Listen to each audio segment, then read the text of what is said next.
Welcome to Nwokea Podcast. Today, we are filming under one of my favorite trees, the American ash tree.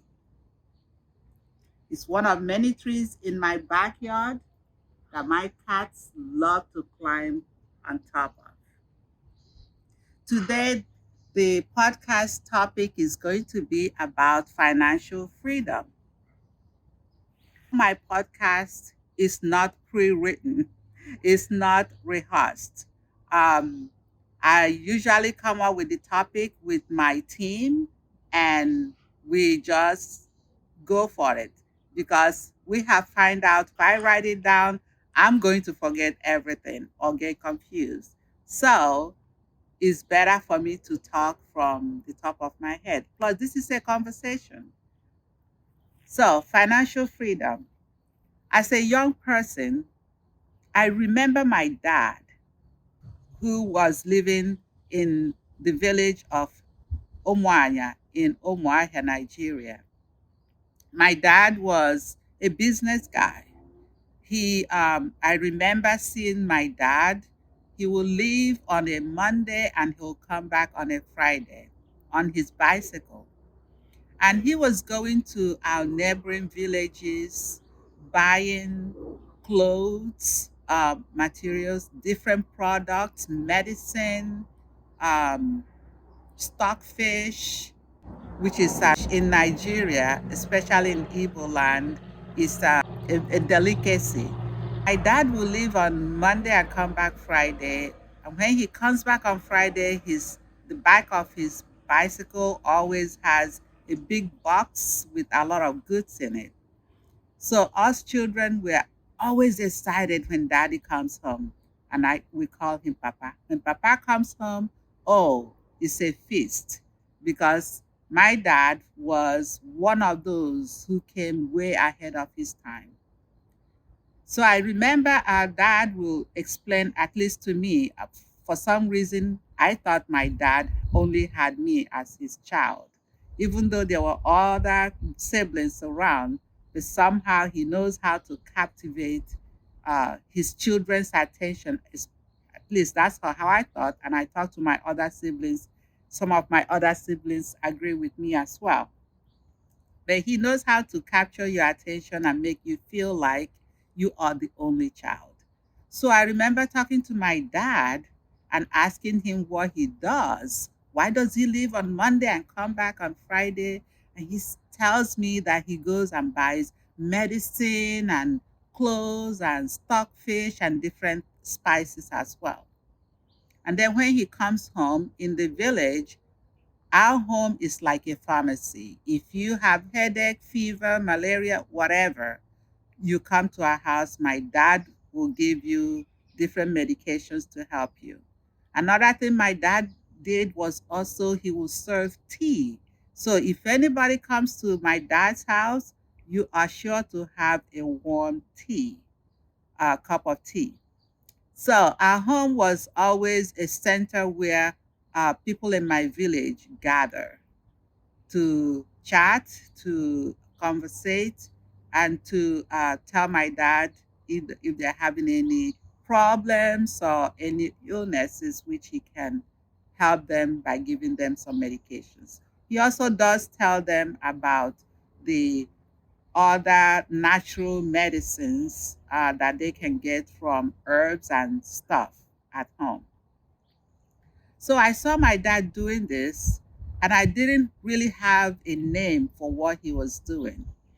But I knew, even though he did not specifically talk about money, but I knew that he was making a living for the family. So I learned from him that, wow, that must be a good thing to do. So I remember when my dad was going with me to get when my family decided to send me to America, my dad was taking me to different offices to get my papers for my passport, to get medical um, papers and other stuff. And I remember my dad would tell me, even though you're a girl, I want you to get your education. I want you to, you know, get good education and be able to take care of yourself. And if at some point a handsome young man comes to sweep you off your feet, he's not coming to sweep you off your feet because he's coming to rescue you. He's coming because he sees in you an asset that you have something to offer. So I go, oh, okay. And in those days, for your dad to tell you that, that is incredible because back then, what most fathers and brothers were telling their daughters and sisters were, you better get married and get out of our house. But my dad was not that. He was telling me, I want you to get education. I want you to get a job. I want you to be financially independent. Wow. I'm very lucky. So it wasn't until I came to America, of course, when I was working, I remember the words of my dad. He wants me to be financially independent. So when I started working, no matter how much, when I was making $3 an hour or $5 an hour, I always had savings. I always saved. So when emergency comes, I always have savings. And I remember there was times when some of my friends will, when they have problems, they will come and ask me to lend them money. Well, I did make few mistakes and I learned some of them thinking they will pay me back. They didn't. But I did learn quickly too that you don't just keep giving people money because the reason why they don't have money is because they don't know how to manage their money. So, why do you think they're going to pay you back if they weren't able to manage their money? So I learned.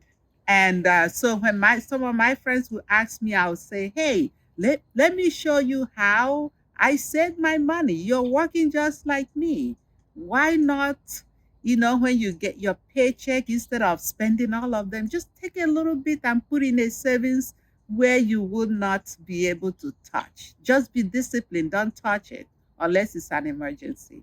That's how I'm able to save. My parents are not sending me money. Nobody's giving me money. I'm making minimum wage just like you and trying to survive. And yet I'm able to save a little bit.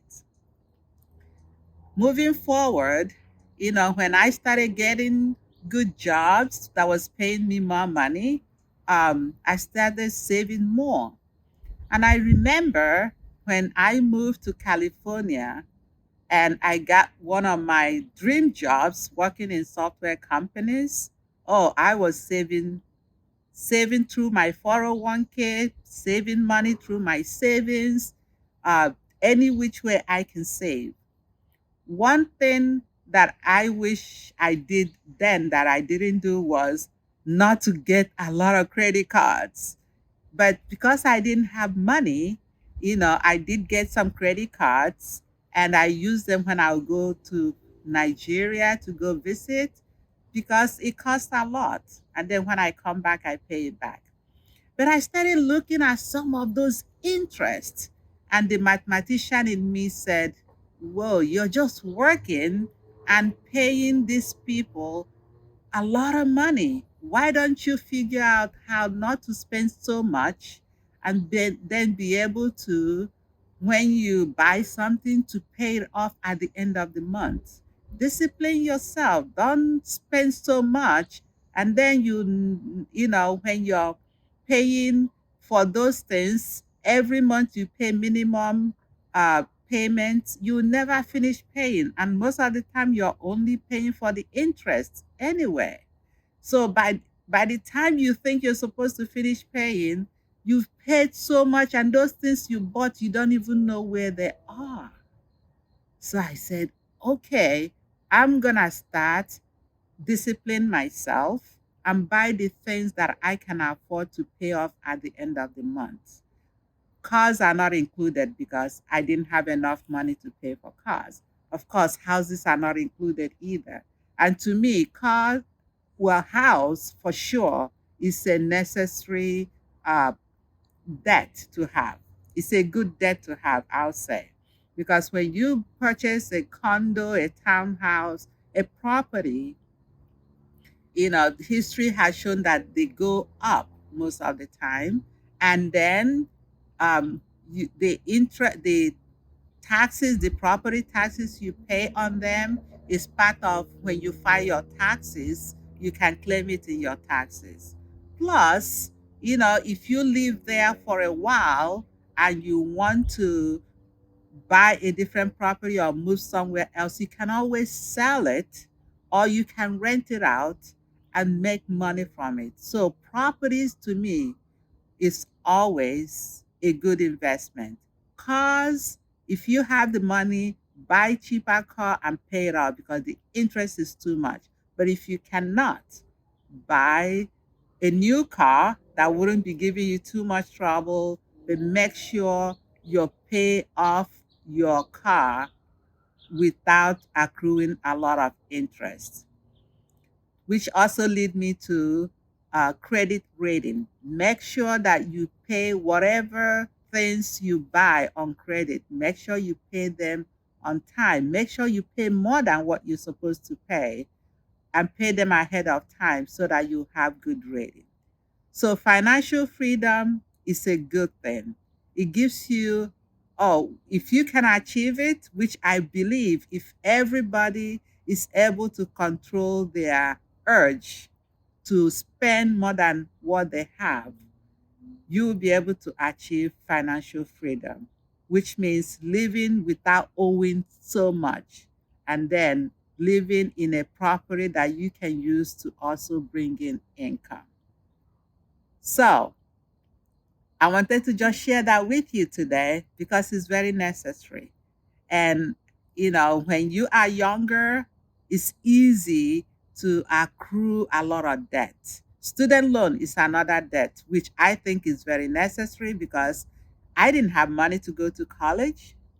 But because of the student loan and grants and maybe some scholarships, if you're able to get them, it's good to go to school. It's good to go to university. Study something you enjoy.